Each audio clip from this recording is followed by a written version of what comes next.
My camera's a bit tilted, hold on. Hi, welcome everybody. Hi everybody. Kiln opening. It's been a while since I've had my last kiln opening. In here there's actually some really cool pieces that I'm looking at. I have done a bit of Lavaflek work, some bowls, and I've replicated something that I've done before using like a slip trailer. I have got a plaque in here that I made with wedding flowers for a friend of mine, and I've done it before, and each time I've done it there has been cracking going on, and in fact where I've just been, I've just done a weekend, a fantastic weekend at Aberystwyth University with the ICF, International Ceramics Foundation, and it was absolutely wonderful. We had loads of lectures and learning and people from all over Europe, some from Greece, and yeah, it was absolutely fantastic. We met loads of people, and we were all there because we were potters. So that was a fantastic weekend. One of the comments that came up was, what can you put a plaque on when you are firing it? Because there's quite a lot of movement, and actually I've tried alumina hydrate, which is what we put on the kiln shells, but I've made alumina hydrate on its own just to see. This was crap before it went in, and there was quite a lot of distortion, so I fired it anyway because I want to see whether the technique of using what have I used? So what I've done is I've used underglaze under a celadon, a very pale blue celadon, then with some white dots of celadon on the flowers, just to see if that was enough. The first one that I made, it's in the house. I put loads of celadons on it, and I covered up the impressions of the flowers, and I just felt that I'd lost the whole point of the project, what I was trying to achieve. So this is in there. I did a two-part pot, which I think some of you may have seen, and that is in there. I've done that. That's a white stoneware clay, an ES10 it's called. So I've done that, and I'll talk you through that when I open it. So let's see what's inside. Oh, well, we've got the plaque. Let me bring the camera over. Okay, so here's the plaque. I had a crack in it already that actually has filled with glaze, but the whole thing was like a bowl shape. It distorted really badly. I hadn't rolled this out so much, maybe I hadn't compressed the clay enough, but it has actually all gone back to the kiln shelf apart from this section here. And this section here is going to be weak because that's where I actually push the flowers in. This isn't necessarily weak. But the plan for me now, because actually I think that's really cool, and I love the white to enhance the flowers on here. What I'm going to do with this is I'm going to fill these, and then I've got gold paint. So I'm going to do that sort of thing with it, I think, and see how it looks. That is all right. Let's go in. Let's have a look at it.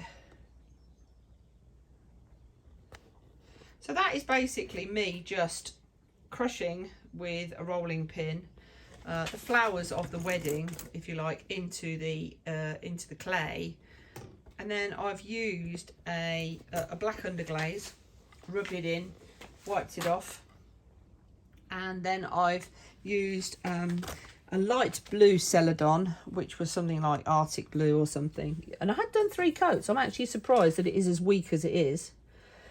And then I've done drops of snow celadon.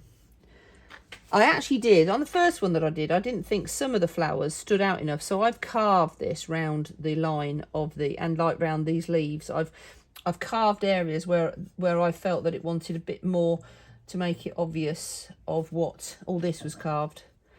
And I think that works really well. Yeah, happy with that, but not ideal, not brilliant yet, but I think I'm working in the right direction for that sort of thing. Okay, so in here we've got a couple of vases, like an urn, a bowl, and then some Lavaflek cups and mugs. So let me put the camera back and we'll have a look up close.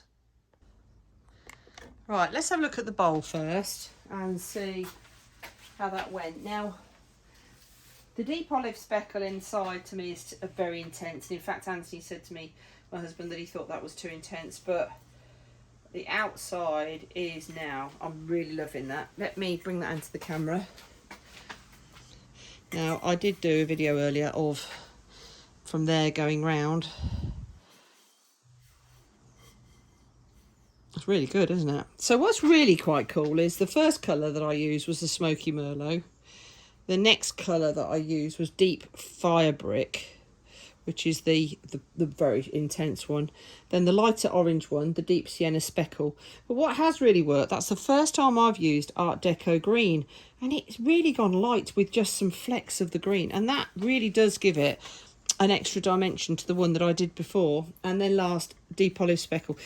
That was the order that I put them on, and I'm really, really pleased. I had forgotten to put my name on the bottom of this, and actually I really like that in a glaze. Now, to me, all this needs work now. It's all quite risen. It needs sanding down a bit. It's quite rough on the skin. Not pleasant to touch as I would like it to be. I wouldn't mind your opinions of whether you think that is too much. I think probably one of the red colours, maybe the Deep Fire Brick in there would have been very rich. But, you know, when it's got fruit in or anything like that. But, yeah, very pleased with that. And then I did exactly the same thing on like an urn, if you like, another vase. Yeah, I love that. I'm very happy with that. That's let me show you again. That's really cool. And in fact, the what's it called, the Art Deco green, I was quite careful with that, but sorry, I'm up out of the way. The Art Deco green, I think, really is highlighted over those other colours. Again, the Deep Olive Speckle is fine, I think, in a deep container. I love it round the rim. I think it stands out. I said I wanted to leave this clear, and clearly that was important, because that actually, to me, it looks very balanced. Yeah, very pleased with that. That's very cool. So then I've done a load of mugs and cups, and this was one that I'd done before that was light. It was just blue rutile. I question whether I should have done, I think I've done 3 coats, but there's been a bit of movement. Maybe because the pots were left, they were there a long while before I glazed them. Let's have a look and see. That's really nice, isn't it? There's nothing wrong with that. And I did an extra thickness around this outside so that it might look like it's run a bit, like it has there. There's a bit of thickness. In effect, it all could have had a 4th coat outside, because there has been a bit of a shift there. But lovely. Right, let's fly through these so we can see what they're like.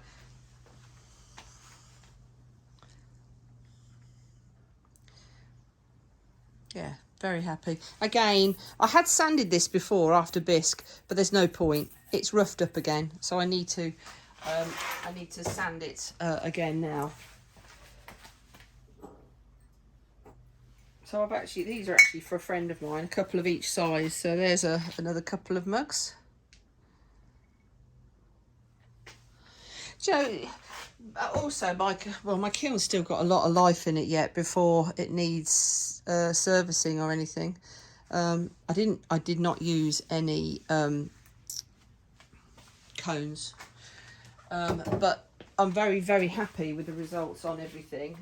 So I'm feeling that there's not a cone issue. It just is a question of bits slipping. Again, you know, it's actually how it looks. I like that with the dark inside, the different textures. And a straight cup that I tried. Yeah, they're really, really lovely. I think there's one more of those, because my friend's he likes an espresso coffee, so we were looking at sort of doing a range really, so that he can have a small cup, and he can choose then whether he wants. So I used the same glaze with a vase I made. Very happy with that. I brought the vase up, and I thought this time I'd have a go at cutting and making shapes, which I did. And then I drew lines, and I scratched this part really hard with a tool, and then obviously put the glaze in the middle and then on the inside, and I am really happy with that. So that is the Blue Rutile. This is 2 layers of snow with Amaco glaze over the top. Let me go and pause this, and I'll go and find out what glaze it is so you know. Okay, so a recap. This glaze in the middle here is 2 layers of snow and 1 layer of Mako Norse Blue. And that actually has come out really quite pleasant, I think. Yeah, we like that a lot. And then the piece that is the big piece for me is this one. I am so pleased with this. Let's have a look.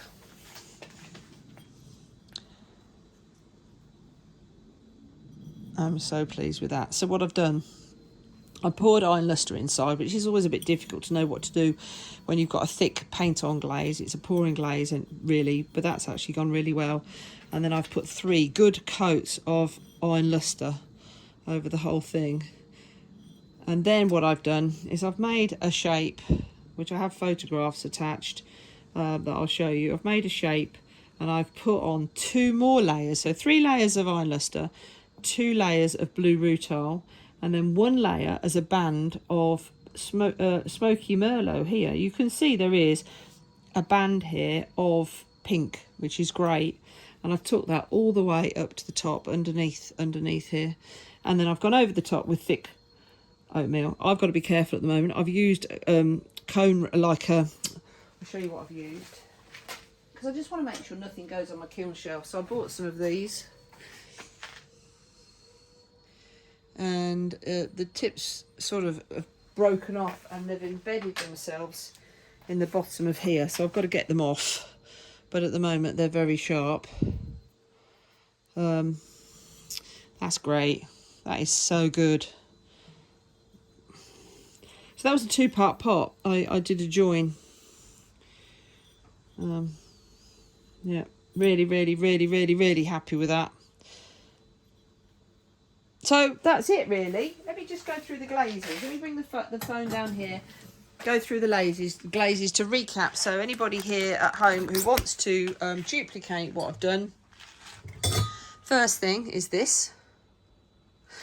And I have videoed all that. It will be joined hopefully when I do it. But that is basically a layer of flicking around with Smokey Merlot, deep fire brick, deep sienna speckle, Art Deco green, and then the deep olive speckle. And then in the piece that I just showed you, this one here, that's 3 layers of Iron Lustre. And at the top then, up and down, making a pattern of 2 layers of Blue Rutile. And then above the top of that, a band of Smokey Merlot. So at this point, there's 6 layers of glaze. Then over all of this section of the Blue Rutile and the Smokey Merlot, not the Iron Lustre, I've then gone over with thick oatmeal. And as I said, that is videoed. So I should be able to give you a sort of a viewing of that and join all the videos together. So that's great. I've got loads more bits fired and bisque to fire. If you have a look up here, this is a shelf with some bits on that I'm got to get fired and get painted that I've played with, but I need to get back in the pottery. I'm not I haven't done as much as I would have hoped. Let's take, yeah, that actually ended up really good.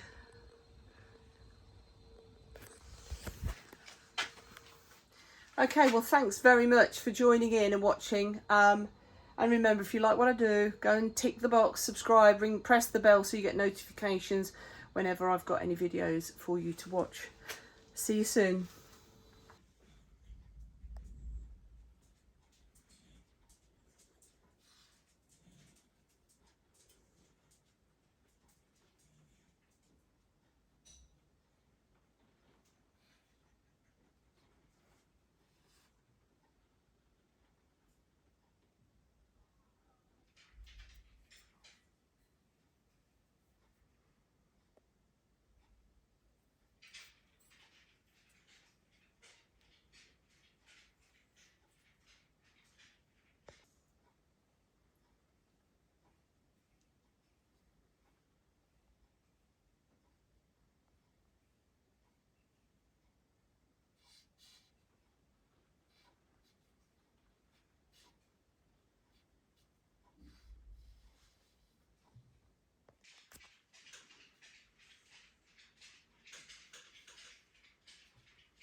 struggle to stay away from it.